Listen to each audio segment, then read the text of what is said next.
Hello दोस्तों, मैं फिर से आ गया हूँ। लास्ट लेक्चर में एक्सरसाइज 1.3 के बारे में डिस्कस किया था। सारे क्वेश्चंस लिंक डिस्क्रिप्शन में दिया हुआ है, ठीक है।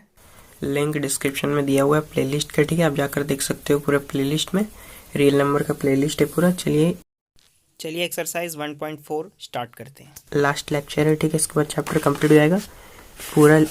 पूरा लेक्चर का प्लेलिस्ट का लिंक आपको डिस्क्रिप्शन में मिल जाएगा, ठीक है। आप देख सकते हो। तो चलिए इसमें करना क्या है। 3.4 question number 1. Without actually performing the long division, state whether the following rational numbers will have a terminating decimal or a non-terminating decimal expansion. मतलब बिना हमको लॉन्ग डिवीजन किए हमको ये बताना है कि क्या एक्सपेंशन टर्मिनेटिंग डेसिमल है या फिर नॉन टर्मिनेटिंग डेसिमल है। तो इसके लिए सबसे पहले एक रूल आपको जान लेना है। टर्मिनेटिंग डेसिमल होता है क्या? देखिए, टर्मिनेटिंग डेसिमल वो होता है जैसे किसी को भी आप डिवाइड कीजिएगा। जैसे आप ले लीजिए 17/8, इसको अगर आप डिवाइड कीजिएगा लॉन्ग डिवीजन मेथड से तो ये पूरी तरीके से डिवाइड हो जाएगा। जैसे देखिए 16 हो गया,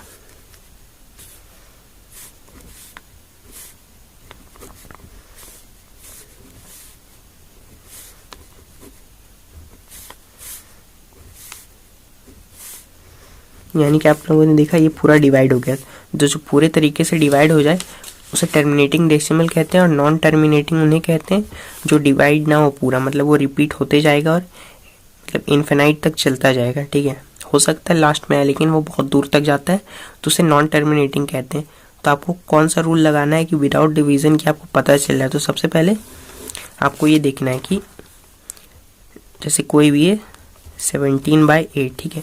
अगर आपको डिनोमिनेटर में आपको देखना है कि डिनोमिनेटर में 8 का जो डिनोमिनेटर का जो फैक्टर है क्या आना चाहिए आपको, 2 का पावर n इंटू 5 का पावर m आना चाहिए। मतलब कि 2 और 5 ही सिर्फ फैक्टर अगर आए, 2 और 5 अगर फैक्टर आ गया आपका डिनोमिनेटर का, तो समझ लीजिए वो टर्मिनेटिंग डेसिमल है, और नहीं आया तो नॉन टर्मिनेटिंग है।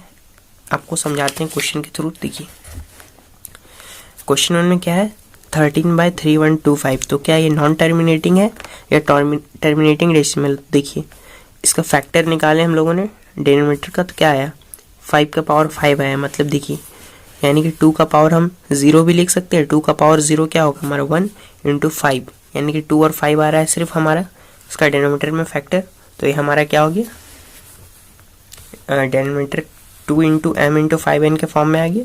देयरफॉर क्या है, it is terminating decimal expansion, ठीक है। मतलब 2 और 5 अगर उसका फैक्टर आता है डिनोमिनेटर का तो समझिए वो टर्मिनेटिंग डेसिमल है, ठीक है। अब देखिए क्वेश्चन नंबर 2 जो एग्जांपल मैंने दिया था 17/8, ठीक है। तो 8 का देखिए 2 का पावर 4, यानी कि इसका डिनोमिनेटर क्या आ रहा है 2 का पावर 4 इंटू 5 का पावर 0, यानी कि 2 और 5 ही आ रहा है सिर्फ इसका फैक्टर।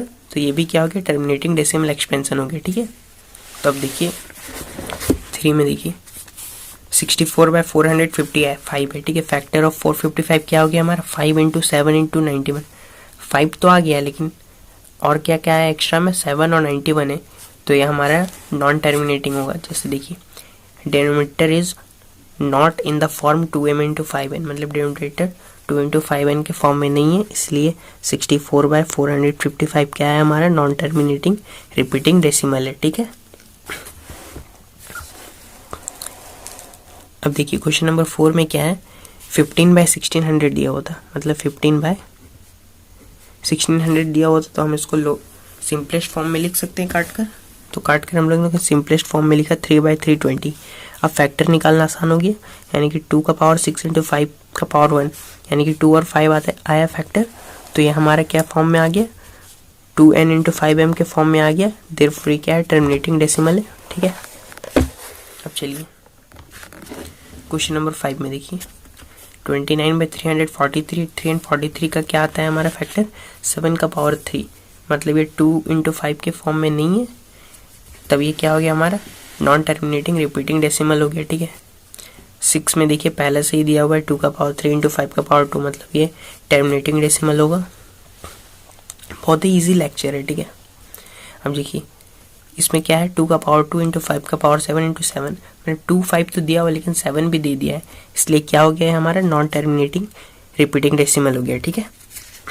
चलिए 6 में देखिए क्या है 6/15, तो उसको सिंपलेस्ट फॉर्म में लिखें 2/5 यानी कि 2 × 5 यानी 2 और 5 के फॉर्म में आ रहा है, तो ये हमारा टर्मिनेटिंग डेसिमल हो गया। अब 35/50 इसमें देखिए 2 × 5 आ रहा है यानी कि ये भी हमारा टर्मिनेटिंग डेसिमल हो गया। अब देखिए 10 नंबर 77/200, इसको सिंपलेस्ट फॉर्म में लिखे 11/30। अब ये देखिए 2 × 3 × 5 यानी कि 2 5 तो आ गया लेकिन 3 भी आ जा रहा है, इसलिए क्या होगा ये हमारा नॉन टर्मिनेटिंग रिपीटिंग डेसिमल होगा। ठीक है, क्योंकि 2 और 5 के अलावा और कोई आना ही नहीं चाहिए। ठीक है, तो चलिए अब 2 नंबर में पहुंच गए हैं। 2 नंबर में हमको क्या करना है, डेसिमल फॉर्म में लिखना है। तो डेसिमल फॉर्म में लिखने के लिए सिमिलर है, आपको 2 और 5 मतलब नीचे में आपको 10 बनाना है। ठीक है, 10 आ गया तब डेसिमल में लिख सकते हो ना। तो देखिए 3 × तो इसका फैक्टर क्या आया हमारा 5। देखिए 5 का पावर 5 आया। ठीक है, तो हमारा क्या बच रहा है 10 बनाने के लिए 2 का पावर 5 अगर ले लिए हम। ठीक है, जैसे एग्जाम्पल की तरह आपको समझाते हैं। जैसे देखिए एग्जाम्पल, ये नंबर क्या है हमारा 2/5 है, तो इसको डेसिमल में चेंज करने के लिए क्या चाहिए हमको, नीचे 10 चाहिए। तो 2 है तो नीचे हमको क्या करना पड़ेगा 2 से मल्टीप्लाई कर देंगे, तो क्या हो जाएगा हमारा, नीचे तो 10 हो जाएगा लेकिन ऊपर भी हमको 2 से मल्टीप्लाई करना पड़ेगा। अब देखिए हमारा 2 × 2 = 4/10 हो गया। अब इसको सिंपलेस्ट फॉर्म में लाएंगे तो 2/5 फॉर्म में आ जाएगा, लेकिन डेसिमल फॉर्म में आप लिख भी सकते हैं। तो उसी तरह से आप देखिए 13/3125 को आप तोड़िएगा तो 3125 का फैक्टर क्या आएगा 2 का पावर 5। अब 10 लाने के लिए आपको 2 का पावर 5 से मल्टीप्लाई करना पड़ेगा ऊपर नीचे। देखिए 2 का पावर 5 × 5 का पावर 5 है, तब जब पावर सेम रहता है तो हम बेस को मल्टीप्लाई कर सकते हैं। तो क्या आ गया हमारा 10 का पावर 5 आ गया। देखिए 10 का पावर 5 आ गया। अब आप डेसिमल ले सकते हो 0.00416।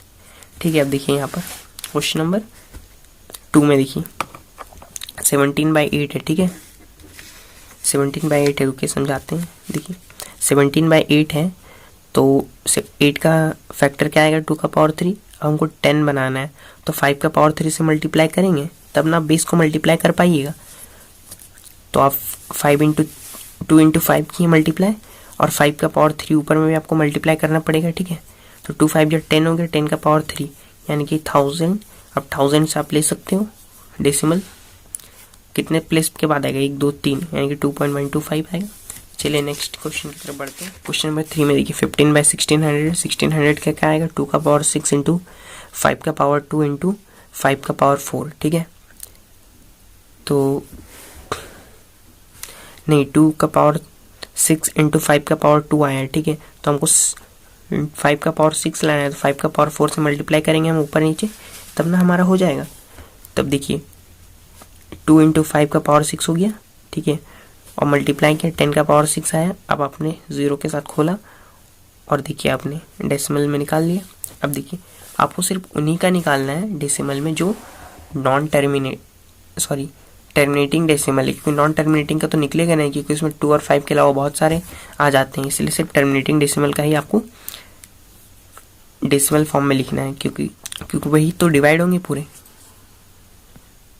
चलिए एक और क्वेश्चन आ गया 6/15। ठीक है, तो इनका 15 में क्या है 2 × 5 15 में 5 × 3 होते हैं। ठीक है, 5 × 3 होते हैं, लेकिन हम उसको सॉल्व करेंगे तो देखिए 3 × 2 = 6 और 3 × 5 = 15। सिंपलेस्ट फॉर्म में आ गए तो सिंपलेस्ट फॉर्म में भी आप लिख सकते हो 2 × 2 2 × 5 यानी 2 से मल्टीप्लाई करेंगे, नीचे 10 आ जाएगा ऊपर 2 आ जाएगा, 4/10 है 0.4 आ गया। देखिए 35/50 सिंपलेस्ट फॉर्म में लिखे 7/10, तो 7/2 × 5 आया हमारा 7/10 0.7 हो गया डेसिमल फॉर्म में। क्वेश्चन नंबर 3 में आपको रैशनल नंबर दिखाना है कि रैशनल नंबर है कि नहीं। तो रैशनल नंबर दिखाने के लिए वो टर्मिनेटिंग डेसिमल है तो आप रैशनल नंबर बोल सकते हो उन्हें। इसे बताने से पहले मैं बता दे रहा हूँ, अगर रियल नंबर्स के आप लोगों ने पूरे लेक्चर्स नहीं देखे या बनाना चाहते हो तो डिस्क्रिप्शन में प्लेलिस्ट का पूरा लिंक दिया हुआ, आप जाकर देख सकते हो। सारा क्वेश्चन मैंने सॉल्व करवाया है, उसके बाद चैप्टर 2 स्टार्ट करूँगा पॉलिनोमियल। ठीक है, तो देखिए 3 में क्या है 43.1 2 3 4 5 6 7 8 9। तो आपको क्या दिख रहा है यहाँ पर, ये टर्मिनेटिंग डेसिमल एक्सपेंशन है। ठीक है, यहाँ पर आकर रुक गया तो ये क्या हो गया हमारा रैशनल नंबर। इसको p/q के फॉर्म में रिप्रेजेंट कर सकते हैं, क्योंकि जो टर्मिनेटिंग डेसिमल होते हैं उनको p/q के फॉर्म में रिप्रेजेंट किया जा सकता है। क्यों रिप्रेजेंट किया जा सकता है, क्योंकि किस फॉर्म में, 2n इंटू 5m के फॉर्म में, ठीक है।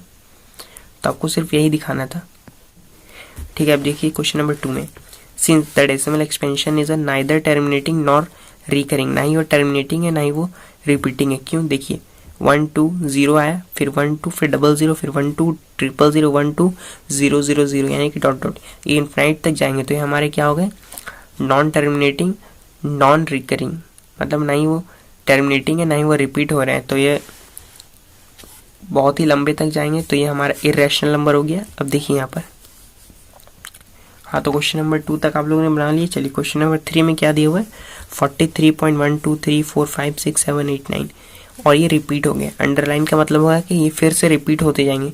तो हमारे कौन से नंबर हो गए, ये डेसिमल एक्सपेंशन हुए हैं जो नॉन टर्मिनेटिंग रिकरिंग है, मतलब रिपीट होते रहेंगे ये नंबर, ठीक है। 9 के बाद फिर से 1 2 3 4 5 6 रिपीट होंगे। तो ऐसे जो नंबर्स हैं इनको हम रैशनल नंबर तो बोल सकते हैं, ठीक है, पी बाई क्यू के फॉर्म में रिप्रेजेंट कर सकते हैं, मगर क्यू हमारा क्या होगा, 2 इंटू 5 के फॉर्म में नहीं होगा। इसका जो डेनोमिनेटर है वो हम 2 इंटू 5 के फॉर्म में नहीं लिख सकते, क्योंकि ये तो नॉन टर्मिनेटिंग है, ठीक है, और रिपीटिंग भी है। तो ये हमारा डेनोमिनेटर को रिप्रेजेंट नहीं कर पाएंगे 2 इंटू 5 2n इंटू 5m के फॉर्म में, ठीक है।